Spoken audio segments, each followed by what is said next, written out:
인생을 건 한판 평론, 우리는 평론에 인생을 건다. 여의도 타짜 함께하는 분들을 소개해드리도록 하겠습니다. 박원석 전 의원, 소용주 맥정치사회연구소장, 윤희석 국민의힘 전 대변인, 그리고 장성철 공론센터 소장입니다. 안녕하세요. 네, 안녕하세요. 자, 무슨 얘기를 먼저 해볼까 고민하다가 역시 가장 어제 저녁에 나왔던 핫한 뉴스 조희대 대법원장 얘기를 해보겠습니다. 이 조희대 대법원장이 어제 이제 퇴근길에 입장을 밝혔는데 뭐 말로 한 건 아니고 입장문을 냈어요. 퇴근 직전에. 요지는 뭐냐? 이재명 대통령 선거법 사건 관련해서 외부 인사와 논의와 만남 전혀 없었다. 한덕수 전 총리는 물론 외부에 누구와도 논의한 적 없다. 이 얘기예요.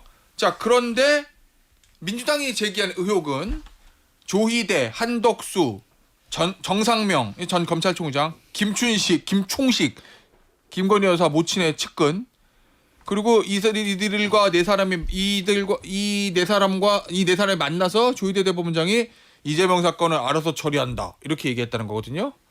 그 민주당이 제기하는 의혹입니다. 자, 어제 조희대 대법원장 얘기까지 들어보셨는데 박타짜부터 어느 말에 더 신빙성 있다고 느끼세요? 일단 확인을 해봤더니 그 부승찬 의원이 대정부질의에서 제기한 의혹이 처음 나온 얘기가 아니고 대선 직전이죠. 5월 12일 날. 네.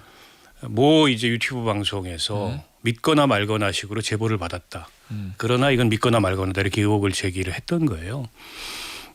그걸 받아서 5월 16일 날 그때 민주당의 일부 의원들 서영교 의원을 포함해서 이 이제 질의도 하고 문제 제기를 했어요. 근데 그 뒤에 약간 흐지부지 됐다가 그걸 다시 이제 부승찬 의원이 제기한 건데 그때하고 지금하고 달라진 내용이 있나 봤더니 달라진 내용이 없어요. 근데 일단 그것만 가지고서는 뭐 이게 검찰의 특검에 수사해라라고 할 정도의 신빙성 있는 의혹이라고 보기가 어렵고 특히 다른 사람들은 뭐 그럴 수도 있겠다 싶은데 김충식이라는 사람이 들어가는 순간에 그 조합이 그런 뭐 이른바 제보의 신뢰성이 확 떨어지는 느낌이 들고요. 이게 이제 보통의 의혹 제기는 아닙니다. 어쨌든 대한민국 3부 요인 중에 한 사람인 대법원장이 특정 사건을 특정인들과 상의했다. 더군다나 이게 대선에 정치적으로 개입했다라는 이제 의혹이나 평가를 받고 있는 그 사건에 대해서 어마어마한 일이죠. 근데 이 어마어마한 의혹 제기 일에 대해서 의혹 제기를 할 때는 어마어마한 책임이 따릅니다. 때문에 좀 더 구체적으로 근거 있게 설득력 있게 그 제보의 신빙성에 대해 설명할 필요가 있다. 우선 이렇게 생각하고요. 일단 대법원도 그냥 넘길까 하다가 그냥 넘기기에는 의혹이 확산되잖아요. 그런데다가 이제 여당의 대표가 나서서 사실이라면이라는 전제를 붙였지만 뭐 이런 이 의혹 제기를 확산시키는 언급이 정치권에서 나오고 있기 때문에 사실관계에 대해서는 뭐 정확하게 입장을 밝혀야 되겠다. 이게 어제 입장 발표의 전부가 아니었나 싶습니다. 그러면 이제 박타짜는 대법원장 말이 좀 더 맞을 것 같다 이런 입장이 좀 더 맞다 틀리다를 떠나서 지금 뭐 그 진위에 대해서 100% 누구 말이 옳고 누구 말이 틀리다 얘기할 수 없지만 제가 보기엔 좀 섣부른 의혹 제기고 그에 대해서 의혹을 제기한 측이 공세를 세게 하려면 좀 더 책임 있게 그 제보의 출처 근거 그걸 뒷받침할 수 있는 다른 사실 이런 것들 종합해서 얘기해야 된다. 저것만으로 수사해라. 이거는 비약도 심각한 비약이다. 자, 서타짜. 섣부르다는데요. 더 증거를 가져와야 된다는. 뭐 당연히 더 증거는 필요하겠죠. 있어요? 그런데 이제 문제 제기를 일단 던져놓고 일단은 서로 간의 주장이 상반되잖아요. 그럼 이제 실체적 진실에 접근하는 과제만 남았다. 지금 9월이에요. 5월에 최초에 믿거나 말거나 나왔던 부분이고 조희대 대법원장의 여러 가지 행태 자체가 뭔가 국민들이 의심과 의혹을 보내는 그런 사실이 지난 대선에서 있었어요. 갑자기 왜 대법원장이 그 유력한 대선 후보의 재판을 파기환송해서 그거를 빨리 처리하려고 그랬는가? 후보직을 박탈하려고 했던 거 아닌가? 그래서 넷이 만났다 그 전에. 그래서 이런 얘기들이 김충식 씨의 동고하시는 분의 입을 통해서 나온 거 아니겠어요? 그래서 나온 거거든요. 근데 이제 이게 저는 9월에 됐지만 그러니까 근거를 가지고 있는 거예요 민주당에서? 아니 부승찬 의원이 최소한은 어디서는 아니더라도 언제 누가 어떤 얘기를 했는지는 나왔어요. 육하원 측 중에 한 4개 정도 나온 것 같아요. 날짜를 한 3개인가 4개. 그렇죠. 나왔죠. 그다음에 두 번째 지금 이제 10월에 국감입니다. 10월에 국정감사가 되면 법사에서는 조희대 대법원장에 대한 국정감사를 할 수밖에 없어요. 그러면 이 문제 제기를 가지고 이제 사실 확인들을 뭐 제보가 됐든 목격자가 됐든 나오겠죠. 그럼 조희대 대법원장은 어제는 입장문으로 가름했으나 국정감사에서 그 질의에 대답을 해야 될 겁니다. 그러면 거기에 대해서 어느 정도 사실을 접근할 수 있는 사안이 있을 것 같고 사실 저는 믿고 싶진 않아요. 설마 그래도 대한민국 사무처인 대법원장이 그런 재판거리를 했을 것인가. 그런데 우리는 두 가지의 아주 참 그 어떤 여러 가지 트라우마가 있죠. 첫 번째 사실이라면 어마어마한 일을 한번 겪었어요. 12월 3일 날. 이게 9월부터 이 내란이 있을 거다라고 막 민주당에서 얘기를 했을 때 저도 비판했어요. 말이 되냐. 근데 한 번 맞은 적이 있어서. 근데 한 번 맞았어. 설마 그런 제보 그런 근거가 안 나타나게 됐고 두 번째 김건희 씨가 V0라는 얘기들이 풍부히 있었지만 설마 이게 사실이라면 어마어마한 일이지. 근데 지금 드러나고 있어요. 이런 사회를 우리가 경험했기 때문에 저는 조희대 대법원장에 대한 실체적인 진실 이거는 좀 털고 가야 된다라는 측면에서는 동의합니다. 자, 윤타짜부터 하죠. 할 말이 너무 많은데요. 그 아까 뭐 유튜브라고 하셨는데 뭐 다 나왔잖아요. 열린공감 TV라는 데서 했잖아요. 항상 저희 쪽에 뭔가 던져주는 분들인데 그럼 5월에 이제 처음에 이분들이 의혹을 제기했다면 지금 한 넉 달 정도 지났는데 그 사이에 발전된 게 없잖아요. 그럼 뭡니까 도대체 5월에 의혹 제기했었던 것을 다시 리바이벌 했다는 건데 그 사이에 아무것도 없는데 다시 이 얘기를 한다는 거는 실체적 진실에 접근하려는 노력을 적어도 이 차원에서는 안 했다는 거잖아요. 민주당 내부에서도 여기에 대해서 신빙성을 뭔가 주기가 어렵다고 판단했다고 저는 봐요. 적어도 이 의혹에 대해서는 신빙성 있다고 봤으면 한 4개월 동안 팠을 거다. 그때 더 팠겠죠. 정권도 잡았는데 왜 못해요. 그리고 이거 한번 보세요. 조희대, 한덕수, 정상명 그리고 김충식이 만났다는 건데 그냥 한덕수가 아닙니다. 당시에는 대통령 권한대행이었어요. 그러면 대통령 권한대행과 대법원장 현직이 뭐 정상명 전 검찰총장까지 하면 그렇다 치는데 이 조합이 김충식? 이게 도대체 뭡니까 이게 도대체. 그러니까 이게 좀 이상하잖아요. 근데 이런 걸 가지고 의혹을 제기하면 옛날 생각 납니다. 청담동 술자리 뭐 이런 거. 그렇잖아요. 민주당은 지금 언론에 대해서 허위 보도했을 경우에 징벌적 배상을 추진하고 있잖아요. 그런 거 추진하는 정신이 있잖아요. 적어도 팩트가 아닌 거를 팩트인 것처럼 국민들이 오해하도록 하면 안 된다는 거 아니겠어요? 이거 어떻게 할 겁니까? 그런 정신은 뭐 때에 따라 다르고 어떨 때는 그 정신을 따르고 어떨 때는 무시하고 이렇게 하는 거예요. 정치적 이해관계에 따라. 이런 국민들이 생각하실 거 아니에요. 좀 그럴듯한 걸 가지고 얘기를 해야지. 대법원장을 공격하기 위한 정치적 의도는 알겠는데 이게 뭡니까 근거가. 좀 저는 너무 창피해서 더 드릴 말씀이 없네요. 김어준 씨의 지령을 받은 민주당. 전 이렇게 규정하고 싶어요. 이것도요? 이거 15일 날 김어준 씨가 자신의 방송에서 또 한 번 얘기했어요. 그러고 나니까 16일 날 부승찬 의원이 대정부질문에서 얘기하고 정청래 대표가 계속적으로 얘기합니다. 시기열이 그렇게 타임라인이 그렇게 된다면? 네, 열린공감TV에서 5월달에 했을 때는 그냥 별로 반응이 없었어요. 근데 김어준 씨가 얘기하니까 그냥 또 앵무새처럼 그렇게 얘기를 하는 거예요.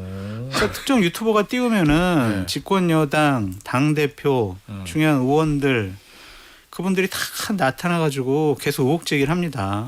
그 음모론에 휩싸여가지고 나라를 혼란스럽게 만들고 있어요. 상권 분립, 견제와 균형, 사법부 독립 이것까지 흔듭니다.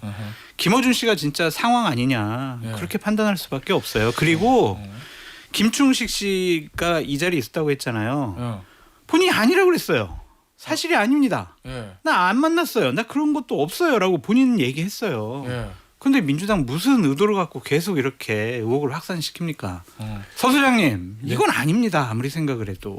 뭐 아닌 건 아니라고 지금 뭐 얘기를 하시는 것 왜 같은데. 실권 없는 사람한테 그래요? 아니 근데 이거 봐요. 그러니까 무조건 아니라고 딱 잘라서 이거 말도 하지 마라라는 것들이 저는 더 비민주적이라고 봐요. 그래요? 예를 들면 그냥 그럼 이거 수사로 밝힌다? 뭐 수사까지는 아니더라도 아니 국정감사에서 제가 얘기를 했잖아요. 국정감사에서 공방으로 끝나잖아요. 그러니까 제가 얘기하는 것은 10월이라는 국정감사의 장이 있으니까 예를 들면은 그만한 아주 그 엄중한 의혹 제기를 했으면 그 의원들이 말을 뱉었을 것이고 그럼 의원들이 주기사기로 거기에 대한 근거를 찾아서 국정감사에 제시를 해야 됩니다. 그리고 국정감사에 제시가 돼서 이게 수사에 이를 만한 어느 정도의 특정이 되면 그때가 수사에 착수하면 돼요. 그러니까 저는 정확하게 얘기하는 것은 이 조희대 대법원장의 미심적인 여러 가지 행동들에 대해서 어떤 제보가 있고 민주당 쪽에서는 이 부분이 특정돼서 만났다고 하는 주장을 하고 조희대 대법원장은 이거는 아니다라고 사실무근이라고 하잖아요. 완전히 상반되잖아요. 그러면 그 기간 동안에 있어서의 여러 가지의 그 경과 사실 밝히기 한 거를 기다려야지 국민의힘은 뭐 이거 민주당이 억지 쓰고 말도 안 되는 소리 한다 이거 음모론이다라고 딱 잘라서 얘기하지 마라고 하는 것도 저는 납득할 수 없고 거기에 대해서 민주당도 이 정도만 제기해 놓고 조희대 대법원장이 사퇴하라는 것도 납득할 수는 없어요. 더 숙성을 시켜서 최소한의 수사할 만한 것들을 내놔야 된다. 하지만 이 부분은 없앨 수는 없다. 저는 이런 이 시각에도 굉장히 심각한 문제가 있다고 보는데 왜 그러냐면 이게 첼리스트 사건하고 다른 점이 있어요. 결정적으로 그게 이제 허위로 밝혀져서 그에 대한 손해배상 책임까지 김의겸 의원이 졌는데 결정적으로 다른 건 그거는 정파적으로 상대 정파의 이 말하자면 이제 리더나 우두머리격에 대해서 공격을 한 거예요. 당시에 한동훈 법무부 장관이니까. 그렇죠. 그러니까 정치적으로 중립적인 지대에 있지 않은 사람입니다. 야당 의원이 피차간에 그러니까 대통령과 당시 법무부 장관을 상대로. 근데 대법원이나 대법원장에 대해서는 엄격한 정치적 중립성을 요구하고 있어요. 지금 이 여당에서도 그걸 어겼기 때문에 조희대 사퇴하라 이렇게 주장하고 있는데 근데 정치적 중립지대를 지금 정치적으로 공격하면서 흔들고 있는 거예요. 너 만났지? 만나가지고 무슨 재판 관련돼서 모의했지? 우리가 갖고 있는 근거는 제보야. 제보자는 밝힐 수 없어. 이게 과연 맞습니까? 때문에 저는 이 공격을 하려면은 라면 끓이듯이 뭐뭐 라면이라는 식으로 얘기하면 안 돼요. 뭐뭐이기 때문에 당신 이거에 대해서 책임 있게 얘기해야 된다라고 얘기해야 되는데 전부 뭐뭐 라면이에요. 지금 정청래 대표도 어제 제주도에서 한 얘기가 사실이라면 용납할 수 없는 일이고 뭐 어마어마한 일이다 이렇게 얘기를 했어요.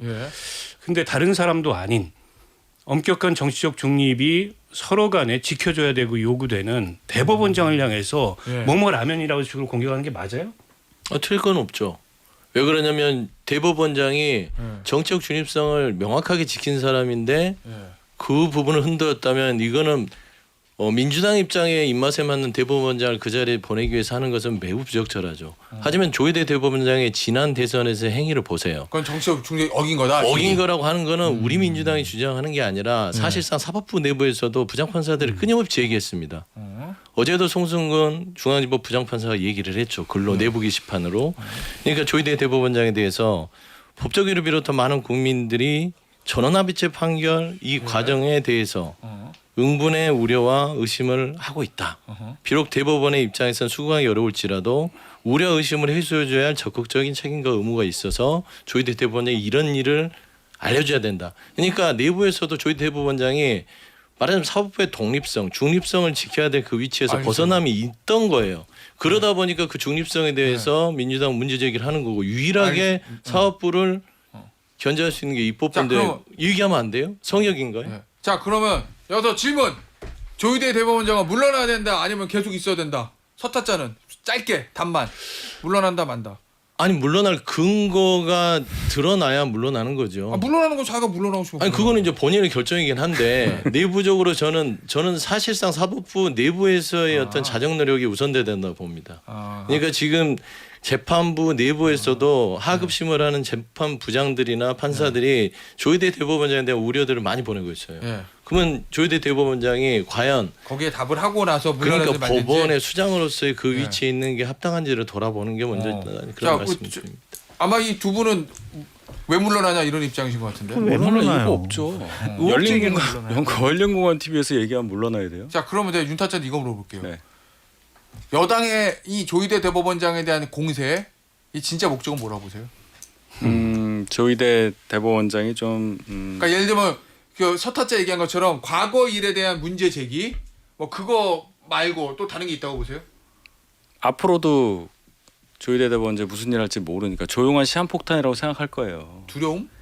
많이 걸려 있잖아요. 조희대 대법원장이 있는 한. 자 민주당 당 입장에서는 예를 들어 지기현 판사가 내란 관련한 재판을 끌고 있는데 이분이 윤 대통령 구속 취소 결정한 거 보면 지금 결과 모르겠다 이런 식으로 압박하는 그 걱정 하나 있고 이재명 대통령 입장에서도 언제 본인의 그 5개 재판 있잖아요 중지된 거 언제 다시 재개될지 모른다는 불안이 있을 거 아니에요. 그럼 대법원에서 자 일선 법원들 다 시작합시다 뭐 이렇게 할 수도 있다. 갑자기 인사해가지고 재개할 수 있는 거 아니에요. 그 불안. 그러면은 딱 이해관계가 맞죠. 지금 여당과 대통령실이 엇박자나는 행보를 많이 보여왔는데 적어도 이 부분에서는 일치하지 않습니까? 이해관계가. 그러니까 이렇게 하는 거죠. 그러니까 강유정 대변인이 그런 얘기를 할 수밖에 없었던 거예요. 그러면 대통령의 속마음은 우상호 정무수석의 발언은 대통령 속마음이 아니다. 저는 그렇게 봅니다. 대변인이 그런 말을 한다는 거는 상상할 수 없어요. 자기 독단으로 할 수가 없단 말입니다. 제 얘기는. 그런 분위기가 있기 때문에 단어를 막 돌려 썼지만 결국 나왔잖아요. 그 우리 헌정사에서 대법원장이 물러난 게 4번인가 있는데요. 뭐 독재 정권 시절의 사례는 얘기하길 필요가 없고 민주화된 이후에 93년도에 한번 물러난 적이 있습니다. 그때 대법원장이 물러났던 이유는 사법부 내에서 이 물러나라는 요구를 감당하기가 어려웠어요. 부동산 투기 문제, 뭐 기타 등등의 문제로 93년도에 몰렸기 때문에. 그리고 이제 처음 있는 일입니다. 더군다나 정치권에서 이렇게 대법원장 물러나라고 특히 이제 여당에서 얘기하는 건 처음이고 때문에 이제 물러날 수가 없죠. 왜냐하면 사법부 전체 위상이 달려있기 때문에 사법부 내부에서 물러나라라는 요구가 걷잡을 수 없이 커지면은 그건 감당할 수 없을 거예요. 근데 정치적 외압에 의해서 물러나라는 거는 물러설 수가 없을 거고 저는 민주당이 정말 조희대 대법원장이 헌법과 법률을 위반한 정치적 중립성에 심각한 이 결격이 있다라고 한다면 저도 조희대 대법원장이 다 떳떳하지는 않다고 생각해요. 그러나 저 자리에 둘 수 없을 만큼 결격이 있다 그러면 물러나라고 압박하지 말고 탄핵하는 게 맞다고 봐요. 차라리 탄핵으로 가라. 아니 그게 깔끔한 제도적 해결 방법입니다. 대신에 그 탄핵 소추의 결과에 대해서는 정치적 책임을 져야죠. 자 근데 지금 탄핵 얘기는 잘 안 하잖아요. 몇몇 의원들은 얘기는 하지만 자진사퇴 얘기만 하고 앞서 이제 전현희 최고위원도 제가 계속 물어봤는데 자진사퇴 해야 됩니다라는 얘기는 또 안 했거든요. 그냥 결자 해지해라 뭐 이런 식의 대답만 했단 말이에요. 그럼 뭔가 그래도 부담스러워하는 걸까요? 본인들이 생각을 하더라도 이걸 가지고 우리가 탄핵할 건인가 헌법과 법률을 근본적으로 위반을 했는가 사퇴를 요구하는 게 과연 우리가 맞는 것인가 그러한 내적 갈등이 있다고 보여지고요. 조국 혁신당이 이제 또 깃발 들었잖아요. 우린 탄핵안 준비했어요.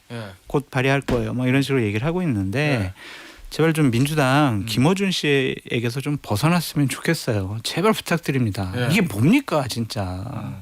집권 여당 아니에요?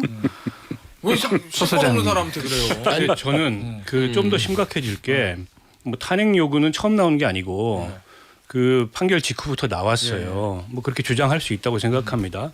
근데 실제로 이제 추진하는 건 다른 문제인데 거기서 더 나가서 어제 조국 그 대표 입을 통해서 나왔는데 특검을 해야 된다 별도에 이걸 조희대 특검. 불법 수사 특검을 해야 된다. 불법 재판 특검. 불법 재판 특검. 그러니까 대법원의 판결을 수사 대상으로 삼아서 특검이 수사한다. 그러니까 어디가 불법 재판인지 그러면 분명하게 밝혀야죠. 그러니까 소부에 있던 거를 전원합의체로 끌어오는 게 불법이다. 그거는 대법원장의 권한이고 재량이에요. 헌법과 법률이 그걸 보장해요. 근데 그렇게 저는 법을 전도시키기 시작하면 이건 한도 끝도 없다고 생각하고 때문에 민주당이 주장을 분명히 해야 돼요. 사퇴하라는 건지 탄핵을 하겠다는 건지 뭘 하겠다는 건지 누구는 이렇게 얘기하고 누구는 저렇게 얘기하고 정무수석은 또 그럴 생각도 없다고 얘기하고 그리고 당내에서도 원내에서는 다른 목소리가 나오고 굉장히 지금 혼란스럽거든요. 국민들이. 때문에 입장을 분명히 해라. 조희대 대법원장을 그럼 탄핵하겠다는 거냐 아니면 그냥 스스로 물러나라고 정치적으로 압박을 끊임없이 하겠다는 건지 아니면은 뭐 사법부를 제도적으로 어떻게 손보겠다는 건지 분명해야 됩니다. 주장이. 알겠습니다. 자 그럼 분명해야 돼요. 여권에 민주당 그렇게 말씀하셨어요. 대통령의 진짜 속마음은 뭐라고 봐요, 장타장? 물러났으면 좋겠다라고 생각을 하겠죠. 기본적으로 역시, 자칫 잘못하면 본인이 대선에 출마할 수 없는 상황으로 몰릴 뻔했잖아요. 그런 것에 대한 좀 보복 심리가 감정상의 문제가 여권 전체에 좀 있는 것 같아요. 그 부분만 빼놓고 생각을 하면 이렇게까지 조희대 대법원장을 밀어붙이거나 공격을 하지는 않았을 것 같거든요. 그래서 좀 미래를 보는 정치를 하시고 그러면 다시 한번 말씀드리지만 김어준 씨에게서 벗어나시라 그렇게 말씀드립니다. 그럼 오늘 만약에 대법원장을 출근하다가 나 드럽고 치사해서 안 해. 자진사퇴 했어. 만약에 그렇게 안 할 것 같아요. 안 할 것 같아. 하면 만약 했어. 하면 하지 말아요. 안 해. 왜 사퇴해요? 만약에 하면 민주당한테 좋아요? 안 할 건데 그거를 가정하는 게 맞나? 미안해요. 알았어요. 근데 좋을 것도 네. 없는 게. 좋을 것도 없어. 근데 왜 해야 돼요, 그러면? 근데 봐봐요. 이게 네. 정치권에서 대법원장 사퇴를 얘기하는 게 하루 이틀 있었던 일은 아니잖아요. 네. 김명수 대법원장에도 사퇴하라고 당시 국민의힘에서 얘기를 했어요. 그러니까 이제 정치적으로 압박을 하는 것들은 정치권에서 주장하는 바예요. 그것도 하지 말라면 정치하지 말란 소리잖아요. 거기에 대해서 이제 넘버가 그만했으면 좋겠고. 두 번째는 뭐냐면 혹시 진짜 그럼 만약에 진짜 조희대 대법원장의 한 2년 임기 한 2년 남았어요. 네. 1년 9개월인가? 진짜 사퇴하면 좀 부담스럽습니까? 실제로? 이제 사퇴의 이제 근거와 허법 명분이 이거예요? 필요하죠. 그러니까 정치권의 압박 때문에 사퇴를 한다면 불리하죠. 하지만 제가 얘기했던 게 그거예요. 반성하고 사퇴하면 그러니까 내부적으로의 어떤 여러 가지의 이 구성원들, 법원 내부의 구성원들이 조희대 대법원장의 중립성이 심각하게 훼손돼서 이분이 여기에 수장이 있을 수 없다라고 했을 때 사퇴하는 게 가장 좋은 각이고 그게 아니고 두 번째는 예를 들어서 10월에 국감에서 지금 문제 제기되는 부분들이 드러나서 도저히 그 직을 유지할 수 없을 정도가 된다면 그 각이고 근데 지금 현재 있어서 정치적 압박 그리고 행정부에서 어떻게 강유정 대변인이 말이 대통령의 마음이겠습니까? 정무수석이 월권이라 그랬잖아요. 대법원장에 대한 지위에 대해서 논의하는 것은 그게 맞고 그리고 탄핵 부분도 조국 비대위원장이 오버하는 거죠. 민주당에서는 탄핵에 대해서 지금 조심하잖아요. 제가 거꾸로 물어보고 싶은데 사법부에서 조희대 대법원장 물러나라는 얘기까지 나오지 않고 오히려 그보다 지금 저렇게 대법원장을 흔드는 게 더 문제라고 보고 그리고 민주당이 제기한 의혹이 사실이 아닌 게 밝혀지면 민주당은 어떤 책임을 질 겁니까? 자, 그 얘기는요. 생각할 시간을 드릴게요. 광고 듣고 돌아오겠습니다. 김태현 정치쇼 3부 여의도 타짜. 광고 듣는 동안 서타짜 생각이 정리됐습니까? 서타짜 질문이 있었어요. 만약에 모든 의혹 제기가 사실로 아닌 거로 드러나면 수사든 국정감사든 뭐든 민주당은 무슨 책임을 지냐라는데요. 참고로 말씀드리면은 김의겸 전 의원은 손해배상 8천만 원. 그렇죠. 형사는 면책특권이 있었으니까 뭐 처벌을 안 받는 거고. 일단은 뭐 법적 책임 질 부분이 있으면 지겠죠. 그리고 정책 책임이 크지 않겠습니까? 정치인들에게는. 그래서 그 정책 책임 자체가 녹록지는 않겠죠. 그래서 저는 그런 부분으로 가는 것이죠. 그다음에 저는 지금 이제 조희대 대법원장의 어떤 여러 가지 지금 이슈가 크게 부딪히고 있는데 한 가지 민주당에 좀 당부하고 싶은 건 있어요. 사실상 정치적 주장을 통해서 여러 가지로 어떤 뭐 당원이나 지지층이나 그리고 조희대 대법원장이 갖고 있는 부분을 지적할 수는 있으나 저는 방식을 조금 장성철 소장님이 얘기했듯이 조금 오해받지 않았으면 좋겠다. 유튜버가 던지고 의원이 그러니까 좀 먼저 던지고 유튜브에 나가서 그걸 확산시키는 방식으로 가야 되는데 차라리 그러니까 던지기 전에 가서 거기에서 뭔가 확증을 받고 나와서 던지는 이런 모양새를 계속해서 반복하면 장 소장님이 저한테 벗어나세요 김원준 씨한테 하면 제가 할 말이 없잖아요. 그래요? 그러니까 좀 그런 방식은 조금 패턴을 바꿔라. 먼저 이전에는 그랬어요. 정치권에서 먼저 어디에서 의원이 기자회견을 하고 정론관에서 이슈를 쫙 끌어들인 다음에 그러면 이제 유튜브나 언론 쪽에서 그렇죠. 불러서 인터뷰를 해서 그걸 재확산시키거든요. 아침 라디오에서 딱 얘기하면 그게 이제 하루 좀 회자되고 그렇죠. 그러게 됐어야 되는데 요즘에는 좀 방식들이 먼저 가서 드리블을 좀 한 다음에 그걸 나오니까 이게 김어준 씨에게 뭐 이렇게 영향을 받는 게 아니냐라는 오해 아닌 알겠습니다. 오해를 받는다. 제가 이제 드리고 싶은 말씀은 그 민주당에서 오히려 그 제보자라고 하는 그걸 처음 보도했던 열린공감 TV에 정천수 씨라고 있어요. 그러니까 이분이 처음 이 얘기를 막 그 열린공감 TV 나와서 얘기를 했거든요.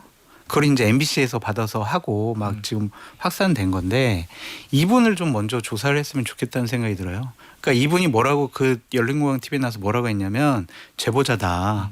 제보자는 익명으로 해야 되니까 절대로 고소하지 말아라 이런 얘기까지를 해요. 근데 이분이 열린공감 TV에서 제보자라고 하면서 자기가 녹음해가지고 그걸 변조해가지고 그런 사례가 3건이나 있어요. 셀프 제보? 네, 자기가 제보자라고 해놓고 목소리 변조 2번, 3번 변조해가지고 그렇게 해가지고 제보자라고 해가지고 한 게 사례가 지금 3건이 있거든요.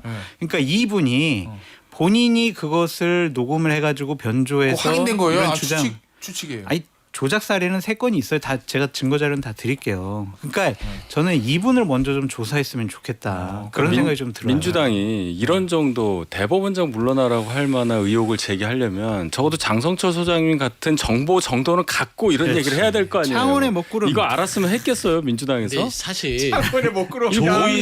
조희대 대법원장은요 대선 그 기간에 탄핵 대상이었습니다. 기억하시죠?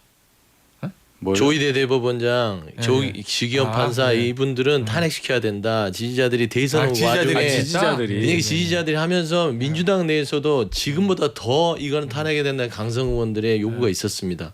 그리고 그 당시에는 선거 기간이기 때문에 이게 도움이 안 되니 이게 끝나고 나서 우리가 논의해보자라고 해서 일단락이 돼서 넘어온 거예요. 이제 우리가 이게 일련의 과정이 있는 것이지 갑자기 그 열린공감 TV에 그 제보자가 이 말을 했다고 해서 지금 이게 불거진 건 아니다라는 들고 나와서 얘기를 했잖아요. 아니 그러니까 했는데 전체 흐름 우리가 돌아보면 이 부분은 이미 묻혀져 있었던 것이다라고 아니 맞는데 지금 벌써 대선 끝난 지 몇 개월이 지났습니까?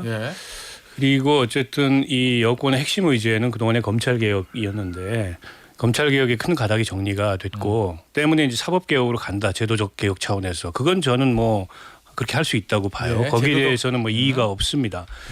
근데 이건 지금 제도 개혁을 얘기하는 게 아니잖아요. 근데 이제 대선 끝나고부터 계속 이를테면 조희대 물러나라는 얘기를 계속 해왔다면 모르되 갑자기 공세가 굉장히 거칠어졌어요. 수위가 올라가고 왜 그럴까? 이 점이 저는 대단히 궁금하고 그게 정말 뭐 국민의힘에서 얘기하는 대로 이재명 대통령의 사법 리스크가 안 끝나서 그런 건지 아니면 대법원에 곧 선고가 예정돼 있거나 아니면 이미 선고가 났던 그 사건 관련자들의 재판 결과에 대한 우려 때문인지 뭐 등등 여러 얘기가 있는데 때문에 그런 오해를 저는 받는다고 보고요. 그러니까 사법제도는 우리 박 타짜는 뭐 때문이라고 보세요? 글쎄요, 저는 뭐 그런 걸 아주 배제하기는 좀 어렵다고 그런 보고 거라는 거는 그럴 개연성. 그렇다면 이제 지금 이재명 대통령 사법 리스크와 관련된 우려 그거 아니고서는 합리적 이해가 잘 안 되고요. 그러니까 저는 사법제도 개혁에 대해서 개혁해야 된다고 봅니다. 그리고 뭐 대법원의 의견까지 포함하더라도 그건 뭐 대법원이 자기 마음대로 할 수는 없는 거고 입법 정책 차원에서 이 법원을 조직하거나 사법 제도를 개혁하는 건 또 국회의 권한이기도 해요. 그런 면에서 뭐 그 국회 권한이라는 주장은 정당해요. 그러나 사법권의 본질적 속성은 사법부에 해당하는 겁니다. 이를테면 특정 사건의 재판을 누가 하느냐. 그 특정 사건의 재판을 어디다 배당하느냐. 이거는 국회에서 추천한 추천위원이 판사를 선임하고 이런 건 위헌적 요소가 너무 많아요. 때문에 그 요구를 지금 접었는데 민주당에서도 사실상 갑자기 왜 신빙성이 정확하지 않은 이 제보를 들어서 대법원장 사퇴로 이게 지금 사태가 흘러가고 있는지 도무지 잘 납득할 수가 없어요. 저 정도 제보를 가지고 여당 대표가 그렇게 자신의 차서 얘기할 문제인가요? 우리 정치 수준이 그렇습니까? 우리 정치 수준이 그렇죠. 그런 거예요. 지금 이게 한두 번이 아니잖아요. 이런 문자를 지금 받았어요. 뭐요? 이해가 안 가잖아요. 갑자기 왜 대법원장한테 이런지. 그래서 관세 협상 남맥상 시선 돌리려고 이러는 거 아니냐. 이걸 꼭 좀 물어봐 달라는 거예요. 저한테. 서타자한테. 그런 거예요? 관세 협상은 뭐 그거 전혀 상관이 없는데? 그래요? 전혀 없죠. 알겠습니다. 그건 또 어떻게 막을 건가? 그 남맥이라니요? 지금 그것도 잘 협상을 열린공감TV에서 뭐 어떻게 협상하고 있는데. 자, 영어 좀 하는 사람 불러서 얘기할 거예요? 자, 그러면 장 타짜 이 사태 끝은 어떻게 될 것 같습니까? 흐지부지 될 것 같아요. 흐지부지 그냥. 네, 뭐 본인들이 생각하기에 더 이상 입증할 수 있는 증거물을 내놓지 못한다고 생각을 하면 그냥 물러날 수밖에 없지 않을까 싶어요. 자, 그러면 이 사태가 끝나더라도 조희대 대법원장 건은 결과 어떻게 정리될 것 같아요? 조희대 대법원장 조희대 대법원장 물러나네 만에 탄핵하네 만에 뭐 이렇게 막 민주당도 공세를 펴잖아요. 민주당이 후퇴하겠죠. 후퇴하고 결국 네. 조희대 그래서 이제 사법 개혁, 그러니까 박원순 의원님 말씀 잘하셨는데 사법 개혁에 대해서 사법부가 조희대 대법원장이 저항을 하거나 다른 얘기를 한다고 한다면 그건 다시 거치 문제에 대해서 문제 제기를 할 수 있겠지만 이 건만 가지고 물러나라고 계속 공격하기에는 어려운 알겠습니다. 것 같아요. 알겠습니다. 자, 이 얘기 좀 보죠. 국민의힘 지금 장외 투쟁한다는 거거든요. 대구. 왜요? 시간이 많이 남았네. 많이 남았어요. 힘들어요? 네. 자, 장외 투쟁하는데 일단 이거부터 좀 볼게요. 최수진 원내대변인이 김은혜 원내정책 수석 부대표에게 메시지를 보내려는 장면이 카메라에 포착됐습니다. 이거 보니까 거기 이제 전략이야 나름대로 전략 쫙 써서 지금 화면 나가요 지금. 대충 전략들이 전체 의원 조직화로 민주당 대응 필요. TF 팀장은 잘할 수 있는 사람. 이건 하나만 한 얘기잖아. 좀 잘할 수 있는 사람 해야지. 역사의식 심기, 건국전쟁 2 챙기기, 당원 전파, 우호 조직 재정 리밋 확장, 청년 조직화, 의사 챙기기. 그다음에 여기 또 이런 것들. 우리 당 위에 헌신한 사람 또는 목소리 내는 사람 챙기기. 검찰개혁 관련해서는 김땡땡 변호사. 삼권 분립 관련해서는 강땡땡 변호사. 그다음에 무슨 김혜경 여사 법과 관련 뭐 누구 요렇게 쭉 써놨거든요. 자, 이거는 여기서 국민의힘의 제일 오래 있었던 장타짜. 이건 어떻게 이 전략 어떻게 봐요? 아니 이거 뭐야 이런 근데 거는? 기본적으로 이런 거 많이 해요, 원래? 자꾸 왜 저런 거를 자꾸 사진 찍히냐. 진짜 정신들 못 차린다. 그런 생각이 들고. 근데 뭐 이게 뭐 숨겨야 되는 뭐 비밀은 아니잖아. 아 그래도 전략이 노출된 버린 거죠. 전략이. 별로 궁금한 전략은 아니에요. 자신들은 전략이라고 생각하잖아요. 예. 근데 이제 저런 것들을 하는 것 자체가 예. 뭔가 자신감이 없는 것 같아요. 전략 자체가 별로예요? 저게 그러니까 말씀하신 것처럼 모르죠. 뭔 전략이 되겠냐고요, 저게. 그래요? 그러니까 최수진 의원이라고 하셨나요? 네, 저분이 대변인. 뭐 전략가도 아닌 것 같고 원내 근데 저런 거 대변인이- 챙기겠다는 내 사람 챙기겠다라는 그런 차원이 아닌가 그런 생각이 좀 드네요. 저게 뭐 어떤 영향력을 발휘할 수 있을까 그런 생각도 들고 예. 장동혁 대표가 대구에서 장애 집회를 한다고 하잖아요. 대단히 위험한 선택과 그 여러 가지 후과가 나올 수 있을 것 같아요. 왜요? 그러니까 제가 이제 눈여겨보는 것은 가서 의원들이 몇 명 참여할 것인가 그거예요. 근데 대구 의원들이 네, 대구 경북의 의원들이 많이 안 가요? 아니 그거 모르겠어요. 그거를 이제 많이 독려할 거예요. 이제 우리가 이제 오늘 이런 얘기 했으니까 거기에 만약 대구 경북의 의원들이 한 5명 정도 온다 그러면은 장동혁 대표 체제에 대해서 불신감을 나타낸 거다. 그렇게 볼 수밖에 없잖아요. 그래서 그리고 그리고 당원들이 정말 얼마나 적극적으로 참여할 건지 물론 대구 그 지역이 유동인구가 상당히 많다고 하더라고요. 저 동대구역 앞에 네. 거기를 그냥 일부러 잡은 것 같은데 예. 과연 그 열기 의원들의 참여 숫자 이런 것들이 자칫 잘못하면 장동혁 대표에 대해서 대구 경북에 있는 의원들이 당대표로 인정을 안 하는구나. 참석 숫자가 되게 적네. 이러면은 대단히 당대표로서 리더십이 흔들흔들할 수밖에 없어요. 저거는 지금 야당 탄압, 정치 보복에 대해서 우리의 저항감 한 거를 보여주는 거잖아요. 근데 그거는 뒷전일게 될 것 같아요. 근데 이게 이제 장애 투쟁하면은 국민의힘에서는 아픈 역사가 있잖아요. 당시에 그 자유통일당이었습니까? 자유한국당이었습니까? 자유한국당. 예. 자유한국당이죠. 2019년도. 그러니까 결국에는 굉장히 기분 나빴는데 네. 큰 차이예요. 큰 차이. 전출했어요. 전출. 뭐 별로 차이가 다 없어요. 나갔어. 어쨌든 황어게인이 되는 거잖아요. 그때는 어떤 일이 있었는데요? 자유한국당 때 장애 투쟁 망했나? 당시에 패스트트랙 그 일방 통과에 대한 항의를 명분으로 장애 집회를 시작해서 결국에 광화문에서 전광훈 씨한테 큰 자리를 깔아줬고 황교안 그리고 당시 대표가? 피날레가 이제 단식과 삭발 예. 그리고 진짜 피날레는 총선 참패 이걸로 이제 결말이 났잖아요. 예.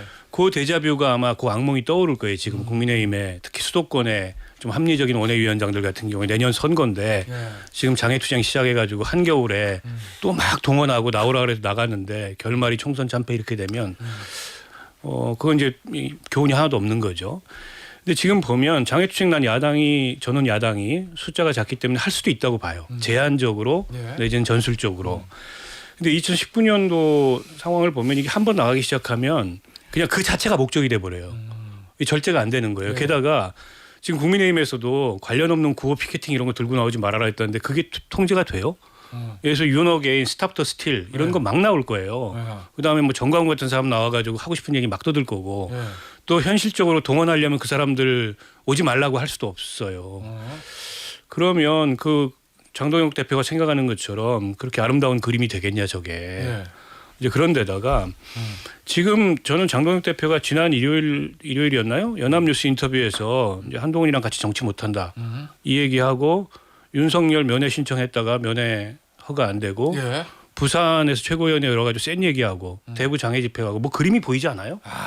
결국에는 윤석열 면회하고 개선장군으로 대구로 가려고 했던 거 아니냐. 근데 이제 이런 그림이 저는 연상이 돼요. 그러면 2019년도하고 정치적으로 별다른 결과 다르지 않은 결과가 나올 거라고 보고 국민의힘의 장애투쟁, 그러니까 전신정당의 장애투쟁이 빛났던 때가 한 번 있어요. 언제요? 2003년도에 한나라당 시절에 박근혜 대표가 사학법, 국가보안법, 과거사법 이거에 반대하면서 45일간 장애투쟁을 했는데 그래서 노무현 대통령이 접어줬어요. 조금 내용을 좀 국민의힘 요구 쪽을 받아주고 그리고 바로 들어갔어요. 장애투쟁 접고.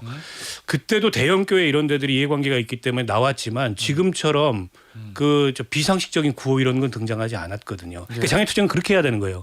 근데 지금 이미 국민의힘은 태극기 이 거리에 강경 세력하고 한 덩어리가 돼가지고 예. 장외투쟁이 여는 순간에 어허. 전환길 또 한번 판 깔아주는 겁니다. 전환길 씨 망명 안 하고 올 거예요. 그래요? 장외투쟁 나서야죠. 자, 장외투쟁의 경험이 있는 2019년에 네. 추운 겨울을 광화문에서 보냈던 경험이 있는 자 윤타짜. 그때 이번에 그래도 많이 올 것 같아요? 근데 왜 대구요? 아까 제일 사람 많이 모일 제가 수 들어보니까 장소를 여러 번 바꿨다고 하더라고요. 어떻게 바꿔요? 그러니까 이제 대구에서 한다고 그러니까 부산에서 하자. 아니다 대구에서 하자 했다. 그럼 그냥 서울에서 국회에서 하자. 그랬다 다시 대구로 가고 막 이랬다는 거예요. 왜 그렇게 바꿔요? 동원할 수 있는 사람들을 많이 올 수 있는 데 찾는 건가? 그러니까 지도부도 뭐 경험도 없고 예, 전략이 지금 확실하게 설 수 있을 만한 배경이 없잖아요. 예. 그러니까 결국 대구를 했는데 결과적으로 그럼 이제 대구를 가야 하는 뭐 현역 의원이나 뭐 당협위원장 같은 경우는 동원하라고 그랬던데. 당협별로 얼마씩 뭐 이렇게. 이거 맞죠? 참 이거 그때랑 똑같을 겁니다. 분명히 출석 체크를 해요. 네. 누가 나왔냐, 어느 당협. 그러니까 출석 체크용으로 당협 이름을 써서 들고 오는 거예요. 아, 그 팻말 그런 팻말 외에 명찰을 다는 거지. 나 어디서 왔다고 인증샷을 찍어야 되고 몇 명을 데려왔냐 해서 서로 꿔줘요 당원들을. 그때 그랬어요. 꺼져요? 광화문에서. 좀 모자르면 뭐 한 50명쯤 왔는데 한 100명쯤 온 것처럼 막 옆에서 하고 그래서 나중에는 그걸 알고 또 막 얼굴 대조한다고 막 이런 것도 있었거든요. 그러니까 그런 게 반복 이거 웃기잖아요. 예. 그걸 합니다. 광화문 집회를요 주말마다 토요일마다 30번을 넘게 했어요. 예. 그 다 갔어요? 전출이라니까요. 왜 그랬어요? 왜냐하면 다음 해 총선이고 그때는 지금하고 좀 분위기가 다른 게 당시 황교안 대표에 대해서 저희 당 아무도 없기 때문에 예. 약간 저분으로 갈 수밖에 없다는 생각이 굉장히 그 당시에는? 강했습니다. 예, 그 당시에는. 예. 그러고 이제 삭발하고 단식하고 단식할 때 그 청와대 옆에서 그 사랑채에서 맞아, 텐트 맞아. 치고 있었잖아요. 예. 경비조도 섰어요 저는. 다 그런 것까지 다 했어요. 고생하셨네. 그 예. 이것만 버티면 총선 가면 이긴다. 근데 그게요. 물론 하면서도 느낍니다. 이게 이러면 안 되는데. 근데 방법이 없어요. 관성이 붙어서 계속 가는 거잖아요. 결국은 들어가는 상황은 황교안 대표가 쓰러져요. 예. 단식하다가 의식을 잃고 세브란스 병원으로 간단 말이에요. 예. 근데 그런 것까지 가야 이게 되는 건데. 예. 자 대구 간다면 어디 갈 겁니까? 저기 동대구역 앞에서 할 거 아니에요. 그러니까 간다면 그 다음에 어디 갈 거냐고. 선무시장. 다음 네? 선무시장. 계속 아니야? 대구만 할 거라고. 아, 지역을요? 그럼 부산. 그러니까 이런 식으로 장애 투쟁이 끝이 없기 때문에 이걸 제가 우려하는 거예요. 장애 투쟁 할 수 있죠. 장애 투쟁 하면서 우리가 메시지 발산할 수는 있는데 그 뒤에 생각이 있을 거냐. 그럼 이렇게 되면요. 최소한 장동혁 대표에게 뭐 하라고 할 거예요. 분명히. 삭발이라도 해라 뭐 이런 얘기 안 하겠습니까? 아, 들어오는 명분이 있어야 되는데. 뭐를 할 겁니까? 어떻게 들어와요?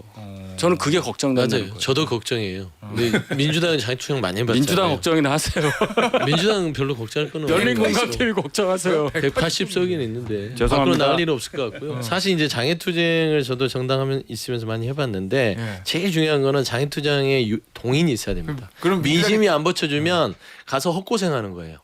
그냥 본인들끼리 정강원 씨 집회봐도 못한 정당의 장애투쟁이 될 수 있다. 잠깐. 그럼 예전에 박근혜 전 대통령이 했던 4대 개혁법 그때 투쟁은 그래도 민심 좀 그건 받쳐줬어요? 그렇죠. 어느 정도 여론이 받쳐줘야 되고요. 두 번째 출구 전략을 안 짜고 장애투쟁 들어가잖아요. 그러면 이제 나중에 말씀한 대로 앰뷸런스에 실려서 들어가거나 뭔가 극한적인 상황까지 가서 엄청 고생합니다. 왜냐면 이번에 민주당이 뭐 룸을 열어줄 것 같지 안 않아요? 열어주죠. 그러니까 잘 생각하고 장애투쟁을 해야 되는데 지금 좀 우려스러운 게 벌써 장소를 부산으로 갈까 대구로 갈까 서울로 갈까 이거 뭐냐면 여론이 안 받쳐주니까 그나마 여론이 받쳐주는 티켓으로 가겠다는 거예요. 그나마. 민주당도 작년 11월 정도에 보면은 뭐 장애투쟁 많이 했는데 사람 안 와가지고 비 오고 기억나시죠? 그때는 출구 전략 있었는지 좀 알려주세요. 비가 와서 사람이 안 비? 왔어요. 그걸 열어줬잖아. 비상기업으로. 어려워졌잖아요. 아픈 그러니까 얘기를.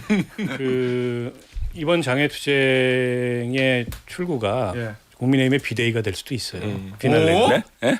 국민의힘의 비대위가 될 수도 있다. 장애투쟁 했는데 동원도 잘한데 아. 여론 지지율은 더 나빠져. 당은 이제 수사 때문에 쑥대밭대. 예.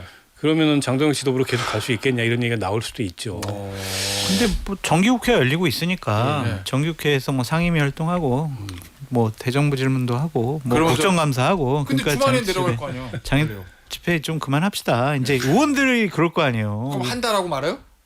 한 번 하고 말을 것 같아요. 한 번. 대구 한 번 하고 말 것 같고. 그러니까 이게 대구 한번 하나만 하고, 더 짚을게요. 네, 대구 한번 하고 여기에 많은 의원들이 참석하는 게 중요하지만 한 명이 참석 안 하면은 이 장애 집회는 장동혁 대표가 실패작이라고 볼 수밖에 없어요. 누구요? 박성민 의원. 박성민? 네. 울산에 언더찐윤의 핵심. 네. 구심점이거든요. 네. 이분이 여기 참석을 안 한다면은 이 장동혁 체제에 대해서 친윤들이 어떤 생각을 갖고 있는지 명확하게 우리가 해석할 수가 있어요. 왜요? 아니 지금 친윤들이 부글부글 한다고 하더라고요. 장동혁 우리가 뭐 당대표 되더니 우리랑 약속도 안 지키고 말도 안 듣고 쟤 안 되겠네.